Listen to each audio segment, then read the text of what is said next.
Good morning. This is Rich Sierra, president of the Florida Small Business Legal Center. This is episode number 56 of Business SOS. Thank you for listening to me and listening to the show. And I hope you're getting information that is valuable to your business as you navigate the challenging waters of legal issues that you might face in your business journey. As I open the show, if you want to reach me, you want to send me a legal question, anything that you might have a question on, please send it to rich@richsierra.com. If I select your question and we'll talk about it in the show, and I'm not going to mention your name, I'll send you a free copy of my book, Business SOS, 8 Common Legal Mistakes Business Owners Make and How to Avoid Them, which is available on Amazon, Barnes & Noble. You can ask for it at your local bookstores. Also, if you're interested in learning more about our legal services, you can go to our website at floridasmallbusinesslegalcenter.com. So today, I've been talking about, I have the theme of the 5 common mistakes, 5 things that can go wrong. So today, I'm going to talk about 5 things that can go wrong in your deposition. And a few episodes back, I talked about what is a deposition, how to prepare, and I spent an entire segment on preparing for a deposition. But I want to talk today more focused about 5 things or 5 mistakes that are common mistakes that some clients have made and some people make when a deposition, when they're faced with a deposition, whether it's a deposition as a party or a deposition as a witness. So I want to talk briefly, what is a deposition? A deposition is basically you're going to provide testimony under oath. It could be via Zoom, it could be in person or telephone, but it's under oath, and it is not necessarily inside of the court, like at a trial, but it's considered just as important as if you're actually in it's a court proceeding, but it's not a trial. And you're going to have a transcriber. The court reporter is going to transcribe your testimony. You might have that also be taken in the video. The opposing party or the attorney who's once called for the deposition or summons you to have the deposition taken will be asking the questions, and you're supposed to answer those questions on the road to your best of your knowledge. So just briefly, just want to give you that background, that context, so I can talk about 5 things that go wrong in your deposition. Depositions are important. They're important, especially for those who are asking the questions, because the objective is to obtain testimonial evidence that will be used at trial or could be used at trial, whether it's against you as a opposing party or gather information as a witness to be used for that particular, whether it's plaintiff or defense, for that attorney's client's case. They might ask for documents, they might ask for deposition testimony, but you need to answer those truthfully on the road to your best of your knowledge. So one of the mistakes that I see parties making, and some of my clients have made, and also some of the deponents that I take the position of for cases, is lack of preparation. And the lack of preparation in cases is something that is avoidable, because all you got to do is review the documents that very likely will be brought up at the deposition. So if you say, for example, you're the plaintiff, you're the one suing, you're suing a partner, you're suing a vendor, you're suing somebody who breached a contract. So you want to review the complaint, the lawsuit, because the lawsuit is really what you're alleging against the other side. You want to review all the correspondence. There's usually email communication, and breach of contract cases, a lot of documents.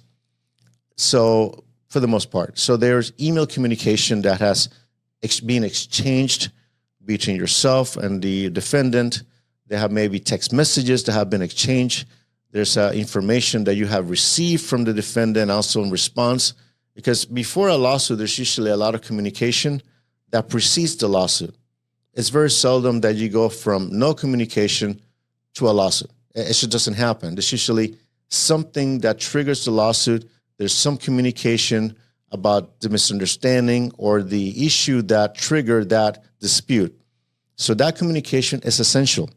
Review how the relationship began, and anything that most likely will be asked of you in the deposition, and your attorney should have a deposition prep before the actual deposition to really discuss with you the topics that very likely will be brought up at that deposition, so you can be better prepared. So the lack of preparation is one of the keys. And if your attorney said you're going to have your depo, it's going to be this day, ask for that prep. Say, you know what, I want to have a meeting to talk to you about how should I prepare for this deposition, what do I need to bring, what I need to review, and to be able to prepare and have a much better depo. So that's mistake number one. I might go back to that. And one of the things that could happen if you're not prepared is that you will have inaccurate or inconsistent testimony, which later on could be an issue for you, especially if you're the plaintiff in the case. Another thing that I'd like to share with you when we talk about preparation is that it's important to tell your attorney anything that you believe will come out in this depo. The other side is prepared. The other side has probably done a background check on you based on the public records. The other side is ready to prepare, is going to ask you questions, and most likely going to ask you questions that your attorney does not anticipate. So if there's anything in your testimony that you believe is going to come out of the depo, it is important to share with your attorney beforehand, so your attorney is prepared for that question, number one. Number two, address how to handle that particular question that may not be favorable to you in that case. You know, when I get calls often from potential clients telling me this case is a slam dunk, we have everything. It's very seldom you have a case that is 100% slam dunk. It doesn't work that way, especially in business litigation, because it's about relationships that began in good terms, which later on, for a number of reasons, the relationship went sour, and then it triggered an apparent breach of a contract or some other claim, and then the relationship went south, and then that's what happened. So you have a lot of testimony about who said, she said, and a lot of conflicting testimony. So it is very seldom that you will have every single thing in your case, in your testimony, that is going to go in your favor. Some things may not be in your favor. The question is whether it is a minor item that you can be overcome, or is it a fatal issue that has to be addressed that could affect your case. So those are the things that your attorney will know how to handle, or should know how to handle, but you have to bring it up to the attorney. The last thing you want is that your attorney hear for the first time testimony that is not favorable to you, you basically answering the question that you're required to answer, and then your attorney hearing it for the first time after you had a number of conversations with your attorney is going to ask you, why you didn't tell me that? We don't like surprises in litigation, especially when it comes from our clients. Just as I shared before, mentioned before, share the good, the bad, and the ugly. It can only help you. Number two, a second mistake that I see, which really ties into lack of preparation, is the inconsistent testimony. It is important that, that your story is consistent, that in the preparation of the complaint begins from the time that you speak with your attorney. That first initial meeting, that initial consultation, which you are telling your story to the attorney, and the attorney, based on that information, is preparing, and I'm talking to you as the plaintiff, it is preparing that lawsuit based on your narrative. So that is important. And sometimes the attorneys are humans, and they can actually write something wrong. They can misinterpret something that you said about the facts. And we take the information as you give the information to us, then we take that information and convert it into a lawsuit, into the complaint. So it is important that before that lawsuit is filed, that complaint, it is accurate as to the facts, what I call the general factual allegations. You provide that to us. We cannot make that up because you were part of that, the history of that event, or what happened, that relationship, that partnership, that vendor. We were not there. So you know that story better than we do. We know the law. We know what causes of action to file, whether it's a breach of contract, tortious interference, a trademark infringement, okay, Deceptive Practices Act. We know what to file, okay? And we know the elements based on the facts. That you're not supposed to know that. We know that. But we prepare that lawsuit based on the narrative that you provide to us. So the reason I'm mentioning that is because the attorney, the defense attorney, is going to look at that complaint and it's going to ask you questions about the allegations of that complaint. And it is important that you review that complaint before goes out in a filing and goes into the court system. Because those words, those allegations, you're going to be challenged on those. Because that's what defense attorneys do, and I do both. I do plaintiff and defense. I'll look at those complaints very thoroughly. And if somebody's suing my client, that plaintiff be ready to be asked questions about those allegations. In my job, and what I try to do is finding consistencies in their testimony versus what is written in the complaint. So it is important that you read your complaint and you're consistent with your testimony to what the lawsuit states. Another item of inconsistency that I see ties into lack of preparation is the interrogatories and the production requests that you provide. Okay, so that's why it's important that when you look at the lawsuit, you're going to be asked questions under interrogatories. And I went in a few episodes back, I talk about discovery, and I talk about requests for production, requests for admissions, and requests for interrogatories, and the importance of completing those accurately as you can, of course. But you will be challenged as the plaintiff.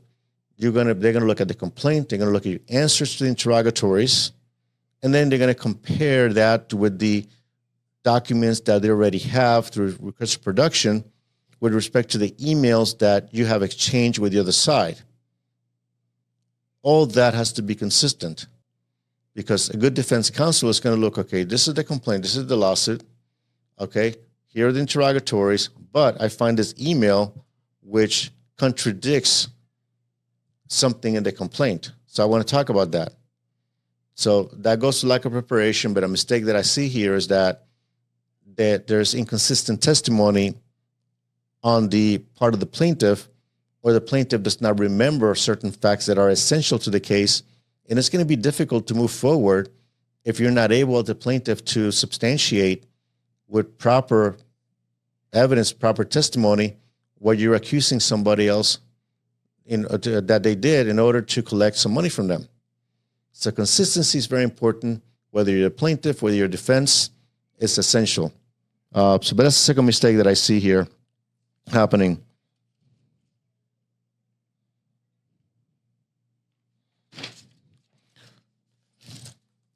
Mistake number 3, some things that can go wrong in a deposition.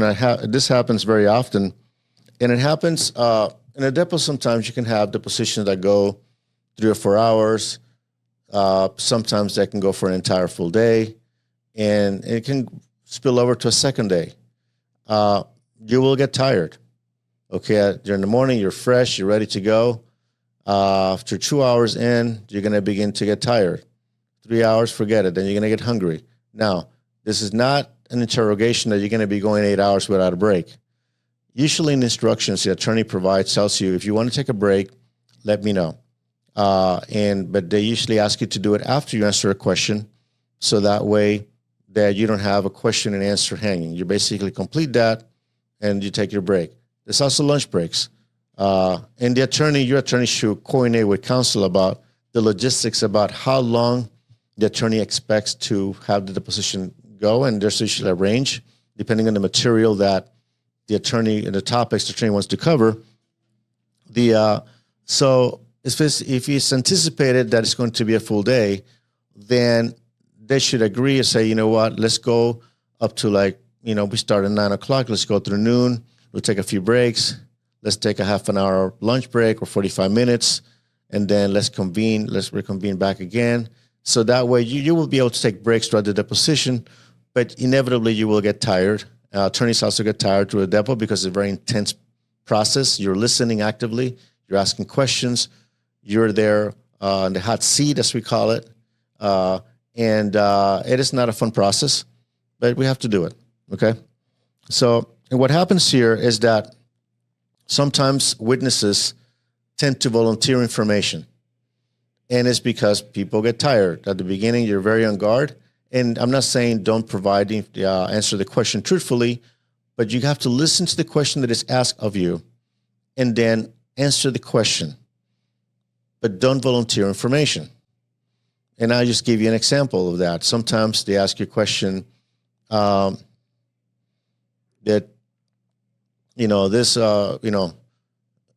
say Mary sent you, do you remember that Mary sent you an email telling you that she wasn't happy with your services? And I'm just using that as an example. I hear say, you know what, I don't remember those emails, but hold on, let me check my phone. I have them all here. For the most part, I laugh when that happens because a good attorney is going to say, okay, so where are those emails? You have them on your phone. Okay. How many of those emails do you have? Okay. How long have you had those emails? Okay. From what time to what time? Do you have them anywhere else? And what follows is like you tell the opposing side attorney said, I need to preserve, all those emails because we're going to request copies of those emails that he just mentioned. So I'm just giving you an example. Or looking at dates. The attorney's responsibility is to refresh your recollection. And sometimes the witnesses, in an effort to help and assist, then they're volunteering information that they don't need to volunteer. So listen to the question carefully.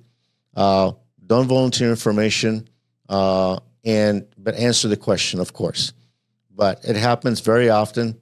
Some things because people want to help, or another thing they do, they bring a bunch of documents with them for a deposition. Your attorney has to tell you what to bring, what not to bring, and what happens is that and again, this happens every often. It said, I don't remember that, but hold on a second, I have it here in my notes. And anything that you have there in your notes, the attorney can ask, I need a copy of those notes.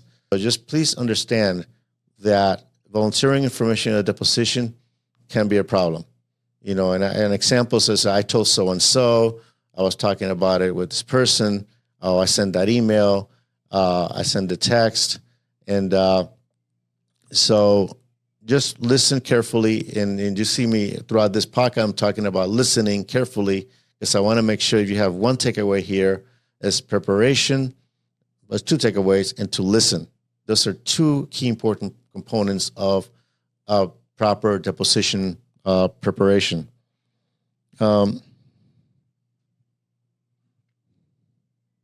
Another mistake, number 4, see here, is displaying negative emotions. And what happens is that when you are being sued, it's just not fun. And even when you're the plaintiff, it's still not fun because it's an adversarial process. And the defense is doing his or her job to protect his client. And the plaintiff is doing his job in trying to, advance the case to get a final judgment, whatever the case may be. But what I advise my clients when they have a deposition, be professional, be cordial, be courteous. Yes, they're going to ask you questions that you might not like, but always stay professional and stay courteous. It does not help the case if you become argumentative with opposing counsel, especially have it on video. They try to play that video.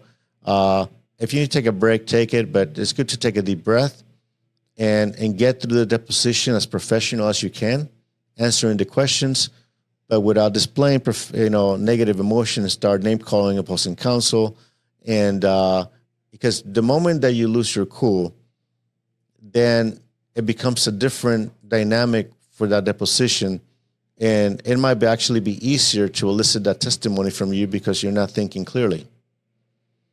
So you have to kind of maintain your cool, take deep breaths, take the breaks that you need to take, and be able and get through the deposition as well as you can. Your attorney will be there to represent your interest, and if there's a situation that things become argumentative, things become to the point that deposition is not productive, sometimes the attorney might have to intervene and say, you know what, we need to take a half an hour break and reconvene back so we can continue.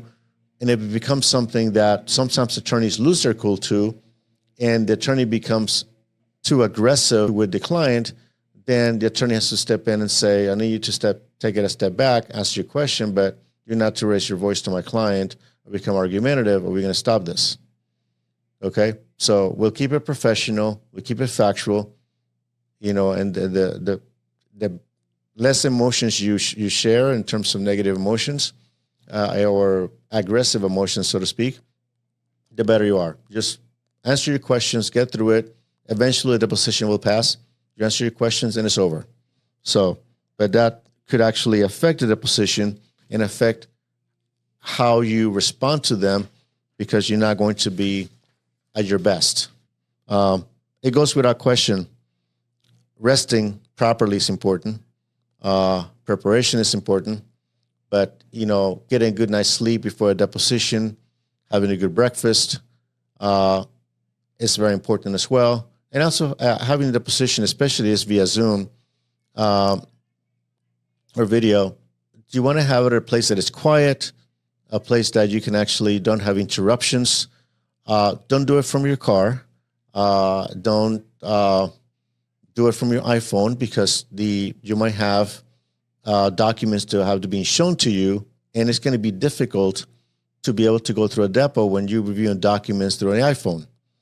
And so what I usually do with my clients, we do our prep in the same environment that the deposition will be conducted. So the deposition is in person, we probably do a prep in person. If the deposition is via Zoom, then we'll do a Zoom preparation, but also ask the client, especially if it's via Zoom, to go into the same place in the same computer where they're going to be responding to the depo. So I don't want to basically have the prep via iPhone and then find out that the Wi-Fi in the house is not good. So I want to basically have that environment where the deposition will be conducted from and have the prep there. Why do I do this? I do it to make sure that the Wi-Fi is working well. If it's a weak Wi-Fi, if it's something that, it's going to be spotty and I'm going to have a lot of freezes, then I'll come up with an alternative. Maybe go to my office, or maybe go to a deposition place that we can actually have the proper Wi-Fi and not have those interruptions. Why is this important? It's important because if you're already nervous, being in a deposition is just not fun. It's something that we have to get through. And you already have anxiety. The questions are going to be asked, what are going to ask me, and, am I going to get the right answers? So if you're going to have a greater level of stress, if you cannot connect to the internet, if all of a sudden your Zoom is not working, and it's just avoidable stress, and to get through the depo. And I had about last year, I was able to conduct a depo, and I'm laughing because it's kind of funny now. And the client was actually doing it from her car. And I said, well, where are you? And so I'm in my car. And I said, okay, this is not going to work, because I have the documents. It's going to be a few hours of deposition. And plaintiff's counsel did not know that was going to happen. So clearly they didn't talk about this beforehand. So what we did is say, you know what, let's go ahead and reschedule for another time. It was not something that was urgent or required to be that particular day. So I spoke with opposing counsel of record and said, listen, let's go ahead and reschedule for another time where she can be at a more convenient location where she can actually have a proper deposition, a more comfortable setting, and we can actually get the proper examination and not be encumbered by these challenges. So that's what we did, and everything worked out, and we took the depo another day. But, it's important to talk about that with your attorneys to have the proper preparation in the deposition. Last but not least, mistake number 5 is misunderstanding the questions. And I talk about this. It goes back to listening and not trying to anticipate what the attorney is going to do, what questions he's going to ask or she's going to ask. So often, sometimes clients hear a question, they misinterpret the question and provide volunteer information they're not supposed to volunteer, or provide questions that answers to a different question that was not asked in the first place. Another mistake that I want to mention here is that often the clients start a sentence, "My attorney told me," or "I told my attorney." And when you start that, you'll see attorneys jumping in and say, "Stop." Because whatever communication you have with your attorney, it is confidential attorney-client communication. And also, any information that your attorney told you is also confidential attorney-client communication. So it is important to note that information is, you're not supposed to share that information with in a deposition. And to the extent that that's the only way you need to answer the question, then you got to preface by saying, "My answer contains information that I share with my attorney, and I really cannot disclose it. I need to discuss it with my attorney first." Okay? But I want you to protect that information, not volunteering. The misunderstanding the question is very important. It's another common mistake. And it happens usually towards the end of the deposition when you're already tired, or when the attorney is trying to go back to some questions earlier just to see if he can get a different answer. So there's a lot of different techniques that attorneys use to try to get the information from the deponent. And we're professionals. This is what we do for a living. Fortunately, if you have one depo in your lifetime, that's plenty. But if you do have too many, then I don't know, you have too many lawsuits. There's been conversation to be had. But the point is here is that you have to listen. You have to be on top of your game and active listening throughout the entire deposition, especially at the end. And that's what's important. Take breaks, have your snacks, and take your breathers, because it is the question that is asked at the beginning of the deposition is just as important as the question that is asked at the end of the deposition. So misunderstanding the question is a mistake, and my advice to the clients, because I do not know when they misunderstand a question or not, usually until after the question is answered, is basically, if you misunderstand the question, you say, "I'm sorry, I do not understand the question. Can you clarify it for me, or just repeat it or rephrase it?" So that way you can get clarification on the question that is being asked. So that's something that you can ask for clarification on the question. You can ask to read it again. Sometimes the attorney's Wi-Fi might not be as clear, might be spotty, and then the question might not come through well through your audio. So you can ask the court reporter to repeat it. And also think about your answer. It's not something that you're supposed to answer immediately. You can take a pause for a second or two, think of your answer, and answer the question. It actually gives your attorney a little bit of space should the attorney need to object to the question. Take your time, take your breathers, listen, prepare, and answer the question. So just to recap some of the things that we talked about here in terms of the 5 mistakes that we talked about here today: lack of preparation, inconsistent testimony, volunteering information, displaying negative emotions, misunderstanding questions, and I'm going to give you one more. This is the bonus one: not having an attorney with you at the deposition. That's number 6. That's a bonus one. It's a free one. You don't have to pay for this one. Okay? If you have a deposition, whether you're a witness or whether you're a party, especially if you're a party, it's important to, at the very least, consider you have an attorney present with you to represent you at the deposition, so that way the deposition goes well and there's nothing else. You have no negative impact on that depo later on. But it's important to have representation at the deposition, whether you're a witness or whether you're a party to the depo. You're a party to the depo, most likely you have counsel. As a witness, consider having one, simply because sometimes witnesses becomes parties to the lawsuit as well. So that's a different conversation, a different topic, but I just want to make sure having an attorney present is something that I highly advise, which is, again, the theme of my book, Business SOS. Don't do it yourself. If you have any questions about this topic, please send me an email to rich@richsierra.com. If you want to reach out to us and you are interested in our legal services, my website is floridasmallbusinesslegalcenter.com. Our social media handle, Facebook, is at FSB Legal. If you want to watch the video of this podcast, we're at youtube.com @RichardSierra. We're next at Rich_Sierra, Instagram at FSB Legal. Our phone number is 866-842-5202. Remember that Business SOS, 8 Common Legal Mistakes Business Owners Make and How to Avoid Them, is available on Amazon, Barnes & Noble. You can ask for your local bookstores as well. If you like the show, please follow us. I appreciate a 5-star review. Share with your friends. We're in Apple Podcasts, Spotify, wherever you enjoy your shows. Until next week, this is Rich Sierra. Remember that my goal is to help you succeed.